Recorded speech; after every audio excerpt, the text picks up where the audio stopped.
Hello, നമ്മുടെ ചാനലിലെ പുതിയൊരു വീഡിയോയിലേക്ക് എല്ലാവർക്കും സ്വാഗതം കേട്ടോ. അപ്പോൾ നമ്മുടെ വീഡിയോ ആദ്യമായിട്ട് കാണുന്നവരാരെങ്കിലും ഉണ്ടെങ്കിൽ നമ്മളെ സപ്പോർട്ട് ചെയ്യാനും നമ്മളെ സബ്സ്ക്രൈബ് ചെയ്യാനും കമൻറ്റ്സ് ഇടാനും വീഡിയോ ലൈക്ക് ചെയ്യാനും ഒന്നും മറക്കല്ല കേട്ടോ. തുടർന്നുള്ള നിങ്ങളുടെ സപ്പോർട്ടാണ് എൻ്റെ ഏറ്റവും വലിയ പ്രചോദനം. സത്യം പറഞ്ഞു കഴിഞ്ഞാൽ ഇങ്ങനെ ചാനലിന് വേണ്ടി വീഡിയോ എടുക്കണോ, ശരിക്കും ഒരു ചമ്മലും മടിയും എല്ലാം ഉണ്ട് കേട്ടോ. എനിക്കിങ്ങനെ ക്യാമറയുടെ മുന്നിൽ നിൽക്കാനോ പറയാനോ ഉള്ള ധൈര്യമൊന്നും സത്യത്തിലില്ല. ഞാൻ പക്ഷേ എനിക്ക് ഇപ്പോൾ നിലവിൽ എന്താണെന്ന് വെച്ച് കഴിഞ്ഞാൽ ഒരു ജോലിക്ക് പോകാനുള്ള സിറ്റുവേഷൻ അല്ല നിലവിൽ എനിക്കുള്ളത്. അത് കാരണം കൊണ്ട് തന്നെ ഞാൻ വിചാരിച്ചു നമുക്ക് കയ്യിൽ എന്തായാലും സ്മാർട്ട് ഫോൺ ഉള്ളവരാ. ഞാൻ ഒരുപാട് യൂട്യൂബ് ചാനലിൽ ഒരുപാട് ഈ ഹൗസ് വൈഫിൻ്റെ വീഡിയോസ് ആണെന്നുണ്ടെങ്കിലും ഒരുപാട് വീഡിയോസുകൾ ഞാൻ കാണുന്നുണ്ട്. അപ്പോൾ അവരാണ് സത്യം പറഞ്ഞു കഴിഞ്ഞാൽ എൻ്റെ പ്രചോദനം. എന്ന് പറഞ്ഞു കഴിഞ്ഞാൽ അവർ പറയും, അവരിങ്ങനെ നമുക്ക് പറയാറുണ്ടല്ലോ, നമുക്ക് ഡെയിലി ലൈഫിൽ നടക്കുന്ന കാര്യങ്ങൾ നമ്മൾ ക്യാമറയിൽ ഇങ്ങനെ ഒപ്പിയെടുക്കണു, നമ്മളത് ഇടുന്നു, കാര്യങ്ങൾ ചെയ്യുന്നു. പിന്നെയെന്ന് പറഞ്ഞു കഴിഞ്ഞാൽ അവർ അത്യാവശ്യം നമ്മൾ ഇതിനു വേണ്ടി എഫർട്ട് എടുത്ത് കഴിഞ്ഞു കഴിഞ്ഞാൽ അതിൽ നിന്ന് അത്യാവശ്യം നല്ലൊരു ഇൻകം നമുക്കത് കിട്ടും. ഇപ്പോൾ പുറത്ത് പോയി ജോലി ചെയ്യാൻ സാഹചര്യം ഇല്ലാത്തവർക്ക് എന്തുകൊണ്ടും നല്ലൊരു പ്ലാറ്റ്ഫോം തന്നെയാണ് ഈ സോഷ്യൽ മീഡിയ എന്ന് പറയുന്നത്. അപ്പോൾ അങ്ങനെയൊക്കെ കേൾക്കുമ്പോൾ സത്യം പറഞ്ഞപ്പോൾ എനിക്കും തോന്നാറുണ്ട്, എനിക്കും കയ്യിൽ എന്തായാലും ഒരു ഫോണുണ്ട്, പിന്നെ അത്യാവശ്യം എഡിറ്റിങ്ങും കാര്യങ്ങളൊക്കെ നമുക്ക് പഠിക്കാം. പിന്നെ നമ്മൾ ചെയ്തുകൊണ്ടിരിക്കുമ്പോൾ നമ്മൾ അതിലേക്ക് കൂടുതൽ ഇൻവോൾവ് ആകുമ്പോൾ അല്ലെങ്കിൽ അതിൽ കൂടുതൽ എഫർട്ട് എടുക്കുമ്പോൾ നമുക്ക് ഒന്നും കൂടെ എല്ലാ കാര്യങ്ങളും പഠിക്കാൻ പറ്റും. ഇപ്പം തന്നെ ഒരുപാട് ഷോർട്സ് ചെയ്തതിൽ നിന്നുള്ള ചെറിയൊരു ധൈര്യം കൊണ്ട് മാത്രമാണ് എനിക്കിങ്ങനെയൊക്കെ പറയാൻ പറ്റുന്നത് പോലും. ഇല്ലെങ്കിൽ അതിനുള്ള ധൈര്യം പോലും എനിക്കുണ്ടാവില്ല. ഇതാരൊക്കെ കാണും എൻ്റെ വീഡിയോ, ആരൊക്കെ സ്വീകരിക്കും എന്നൊന്നും എനിക്കറിയില്ല. എനിക്ക് സപ്പോർട്ട് കിട്ടുമോ, സബ്സ്ക്രൈബേഴ്സ് കൂടുമോ, ലൈക്ക് കിട്ടുമോ, എനിക്കൊന്നും സത്യം പറഞ്ഞു കഴിഞ്ഞാൽ അതൊക്കെ ആലോചിക്കുമ്പോൾ വീഡിയോ എടുക്കണോ എന്ന് തോന്നിപ്പോവും.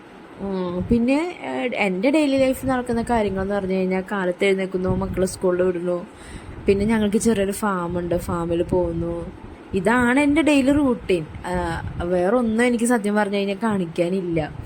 അപ്പോൾ വിചാരിക്കും ഡെയിലി തന്നെ കണ്ടുകൊണ്ടിരിക്കുമ്പോൾ ആൾക്ക് ബോറടിക്കില്ല. എനിക്കാണെന്നുണ്ടെങ്കിൽ ഒന്നും പറയാൻ, ഇപ്പോൾ നമുക്ക് എന്തെങ്കിലും കഥ പറയാനോ അല്ലെങ്കിൽ എന്തെങ്കിലും മോട്ടിവേഷൻ കൊടുക്കാനോ അങ്ങനെയുള്ളതൊന്നും നടക്കാത്തപ്പോൾ ആളുകൾ എങ്ങനെയായിരിക്കും നമ്മുടെ വീഡിയോനെ സ്വീകരിക്കുക, അതൊരു ടെൻഷനായിട്ട് ഇങ്ങനെ ഉള്ളിൽ കിടക്കുന്നുണ്ട് കേട്ടോ. അപ്പോൾ അങ്ങനെയൊക്കെ ഇരുന്നപ്പോഴാണ് നമ്മളിങ്ങനെ, നമ്മുടെ വീട് ഈ പറഞ്ഞ പോലെ ഒരു കാടിനുള്ളിലാണെന്ന് തന്നെ പറയാം. കാരണം ഫോറസ്റ്റിൻ്റെ അടുത്താണ്, സ്ഥലത്തിൻ്റെ എൻഡിങ്ങിലാണ് കേട്ടോ നമ്മുടെ വീട്, എൻ്റെ സ്വന്തം വീട് വരുന്നത്. അപ്പോൾ അവിടെ ഞാൻ കല്യാണത്തിന് മുമ്പൊക്കെ ഞങ്ങൾ എപ്പോഴും പോയിക്കൊണ്ടിരുന്നൊരു പ്ലേസ് ഉണ്ട്. ആ പ്ലേസിലേക്കാണ് ഇപ്പോൾ ഞാനും അനിയത്തിയും പോയിക്കൊണ്ടിരിക്കുന്നത്. അപ്പോൾ ഞാൻ അവളെ കല്യാണം കഴിഞ്ഞപ്പോൾ എൻ്റെ കല്യാണം കഴിഞ്ഞപ്പോൾ ഏകദേശം 10 വർഷമായിട്ടുണ്ട്. ഈ 10 വർഷത്തിൽ കല്യാണം കഴിഞ്ഞ തുടക്കം 2 വട്ടം പോയിട്ടുണ്ടെന്നല്ലാതെ പിന്നെ ഞാൻ ഇങ്ങോട്ട് വന്നിട്ടേ ഇല്ല കേട്ടോ. കല്യാണത്തിന് മുമ്പ് ഇടയ്ക്കിടയ്ക്ക് പോയിക്കൊണ്ടിരുന്ന സ്ഥലമായിരുന്നു. കാരണം നല്ല രസമാണ്. നമ്മുടെ വീടിൻ്റെ തൊട്ട് ബാക്കിൽ നമ്മൾ ട്രിപ്പ് പോകുന്ന ഒരു സ്ഥലം തന്നെ വേണമെന്ന് പറയും. കാരണം നമ്മൾ വേറെ എവിടേക്കും പോവാറോ കാര്യങ്ങളോ ഒന്നും ഉണ്ടായിരുന്നില്ല. നമ്മളാരും ഇങ്ങനെ പോവാറില്ല. ഞാനും അനിയത്തിയും പിന്നെ അമ്മയും അച്ഛനുമാണ്. പക്ഷെ നമ്മളിങ്ങനെ പുറത്തൊന്നും അങ്ങനെ ട്രിപ്പോ കാര്യങ്ങളോ ഒന്നും പോകാത്തതുകൊണ്ട് തന്നെ നമുക്കിതൊക്കെയാണ് സന്തോഷം. കാടിനുള്ളിലെ വെള്ളച്ചാട്ടം, ഇങ്ങനെ ഇതിന് ഞങ്ങൾ പറയുന്ന സ്ഥലം മൊട്ടപ്പാറ എന്നാണ് കേട്ടോ. അപ്പോൾ ഇവിടെയൊക്കെ മെയിനായിട്ട് ഞങ്ങൾ രണ്ടാളും മാത്രമല്ല, ഫ്രണ്ട്സിൻ്റെ കൂടെ, ഫ്രണ്ട്സ് എന്ന് പറഞ്ഞു കഴിഞ്ഞാൽ നമുക്ക് അവിടെ ചുറ്റുവട്ടത്ത് കസിൻസ് ഉണ്ടാവും, അവരുടെ കൂടെയാണ് വരിക. അപ്പോൾ അവരൊക്കെ ഉള്ളപ്പോഴാണ് മെയിനായിട്ട് നമ്മളിങ്ങോട്ട് കയറുള്ളൂ. ഞങ്ങൾ 2 ആളായിട്ട് ഇപ്പോൾ ആദ്യമായിട്ടാണ് ഇപ്പോൾ ഇങ്ങോട്ട് വരണത് കേട്ടോ. അങ്ങനെ നല്ല ഭംഗിയുള്ളൊരു സ്ഥലമാണ്. നമുക്ക് അവിടെ നിന്ന് കഴിഞ്ഞാൽ നമ്മുടെ ഹൈവേ കാണാം. പിന്നെ അത്യാവശ്യം നമ്മുടെ അവിടുന്ന് കുതിരാൻ കഴിഞ്ഞിട്ടുള്ള സ്ഥലങ്ങൾ നമുക്ക് കാണാൻ പറ്റും. നമ്മുടെ ടണൽ കാണാൻ പറ്റില്ല, തുരങ്കൊന്നും കാണാൻ പറ്റില്ല, പക്ഷെ നമുക്ക് അങ്ങോട്ടേക്കുള്ള സ്ഥലങ്ങൾ കാണാൻ പറ്റും. അവിടെ ഒരു പള്ളിയുള്ളതും ഇങ്ങനെ വീടുകളുള്ളതൊക്കെ നമുക്ക് കാണാൻ പറ്റും കേട്ടോ. ശരിക്കും പറഞ്ഞു കഴിഞ്ഞാൽ ഈ മഴ പെയ്യാറായിട്ടുള്ള ഈ ഒരു സമയം, അതായത് നല്ല വഴുക്കലാണ് പാറ, പിന്നെ അതേ നിറച്ച് പുല്ലുകളാണ് പാറയിൽ. വഴുക്കി വീഴാണ്ടും ഒക്കെ നമ്മൾ വഴുക്കി വീണ് കഴിഞ്ഞ് കഴിഞ്ഞാൽ നമ്മൾ നേരെ ചോട്ടിലെത്തും. ആ കാര്യത്തിൽ ഒരു ഡൗട്ടും ഇല്ല. പക്ഷേ നമ്മൾ നല്ലോണം സൂക്ഷിച്ച് തന്നെ നടക്കണം കേട്ടോ. മഴയത്ത് നമുക്ക് പ്രത്യേകിച്ച് കുട്ടികളെയൊന്നും അങ്ങോട്ട് കൊണ്ടുപോകാൻ കൂടെ പറ്റില്ല. അങ്ങോട്ട് നമുക്ക് കയറാൻ നമ്മൾ വലിയവർ പോകുമ്പോൾ തന്നെ നമ്മൾ അവിടെ ഇവിടെയും പിടിച്ചിട്ടൊക്കെയാണ് നമ്മളിങ്ങനെ കയറുക. പിന്നെ അതിൻ്റെ മുകളിലെത്തിക്കഴിഞ്ഞ് കഴിഞ്ഞാൽ കുട്ടികളെയൊക്കെ കൊണ്ടുപോകുമ്പോൾ അവർ ഈ പറഞ്ഞ എവിടേക്കാണ് ഓടുന്നത് നമുക്കറിയില്ലല്ലോ. നമ്മളെന്ന് പറഞ്ഞു കഴിഞ്ഞാൽ നമ്മൾ അത്രയ്ക്കും സൂക്ഷിച്ചൊക്കെ ആയിരിക്കും നമ്മൾ അതിൻ്റെ മുകളിൽ നിൽക്കുന്നതും. പിന്നെ പതുക്കെയാണ് കേട്ടോ ഞാൻ ഈ ഇറങ്ങി പോണതൊക്കെ. നല്ല പേടിയുണ്ട്, കാരണം വീണ് കഴിഞ്ഞ് കഴിഞ്ഞാൽ തീർന്നു. ആ പാറ ഇങ്ങനെ ഒരു കുത്തനെയാണ്, അത് താഴേക്ക് ഇങ്ങനെ ഒരു ഇറക്കം പോലെയാണ്. വഴിക്ക് കഴിഞ്ഞ് കഴിഞ്ഞാൽ നേരെ പോവും. നടുവും എന്താ പറയുക, ഫുൾ എല്ലും ഒടിയും ചിലപ്പോൾ നമ്മൾ താഴേക്ക് എത്തുമ്പോഴത്തേക്കും. താഴെ പിന്നെ ഒരു കനാലുള്ളത്, അതിന് മുമ്പ് ഇങ്ങനെ പറമ്പുണ്ട്, അത് കാരണം പറമ്പിലൊക്കെ പോയി വീഴും. അപ്പോൾ അവിടെ ചെന്നിട്ട് ഞങ്ങൾ അത്യാവശ്യം നല്ലൊരു മഴ അപ്പം തന്നെ ഞങ്ങൾക്ക് കിട്ടി. കാരണം എന്ന് വെച്ചാൽ മഴ ആദ്യം പെയ്യുന്നത് കുന്നിൻ്റെ മുകളിലാണെന്ന് പറഞ്ഞ് ഞങ്ങൾ കേട്ടിട്ടുണ്ട്.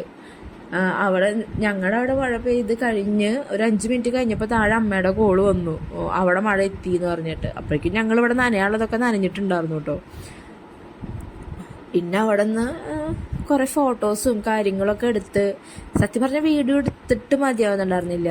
നല്ല രസമുണ്ടായിരുന്നു കാണാൻ വേണ്ടിയിട്ട്. മഴക്കാറും ആ ഒരു പച്ചപ്പും. ഞങ്ങൾ നിന്ന സ്ഥലത്ത് നിന്ന് തന്നെയാണ് ഫോട്ടോയും വീഡിയോയും ഒക്കെ എടുത്തത്. വല്ലാണ്ട് താഴേക്ക് അങ്ങോട്ട് ഇറങ്ങാൻ നിന്നില്ല. അല്ലെങ്കിൽ ഉണങ്ങി കിടക്കുന്ന സമയമൊക്കെ ആണെന്നുണ്ടെങ്കിൽ ഞങ്ങൾ ഇത്തിരി താഴേക്കൊക്കെ ഇറങ്ങി നിന്ന് അവിടെ ഇരുന്ന് സംസാരിക്കാറും കാര്യങ്ങളൊക്കെ നമുക്ക് ചെയ്യാൻ പറ്റും. പക്ഷെ ഈ മഴയായ കാരണം നമുക്കങ്ങനെ പോയിരിക്കാനോ കാര്യങ്ങളൊക്കെ ഒന്നും പറ്റിയില്ല കേട്ടോ. അത് കാരണം ഞങ്ങൾ അവിടുന്ന് പിന്നെ അധികം ഇരുട്ടായി കഴിഞ്ഞ് കഴിഞ്ഞാൽ നമുക്ക് താഴേക്ക് ഇറങ്ങാൻ അത്യാവശ്യം നല്ല ബുദ്ധിമുട്ടായിരിക്കും. അത് കാരണം ഞങ്ങൾ പെട്ടെന്ന് തന്നെ അവിടെ നിന്ന് ഇറങ്ങി. പിന്നെ മഴയായി കാട് പിടിച്ച് കിടക്കണ കാരണം തന്നെ പാമ്പുണ്ടോ, പാമ്പ് എന്തായാലും ഉണ്ടാവും. പക്ഷെ നമുക്ക് പാമ്പിനെ കാണാനുള്ളൊരു അവസരം വരുത്തല്ലേ എന്ന് പ്രാർത്ഥിച്ചിട്ടൊക്കെയാണ് കേട്ടോ താഴേക്ക് ഇറങ്ങിയത്. പിന്നെ ഒരു ധൈര്യത്തിൻ്റെ പുറത്ത് മുകളിലേക്ക് കയറി, അതുപോലെ തന്നെ താഴേക്ക് ഇറങ്ങിയതും വീണ്ടും ഞങ്ങൾക്ക് മഴ കിട്ടി കേട്ടോ. അപ്പം അങ്ങനെ ആ ഒരു ദിവസം കഴിഞ്ഞു കേട്ടോ. അപ്പോൾ എല്ലാവർക്കും എൻ്റെ വീഡിയോ ഇഷ്ടപ്പെട്ടു എന്ന് വിചാരിക്കുന്നു. എല്ലാവരും എന്നെ സപ്പോർട്ട് ചെയ്യണം.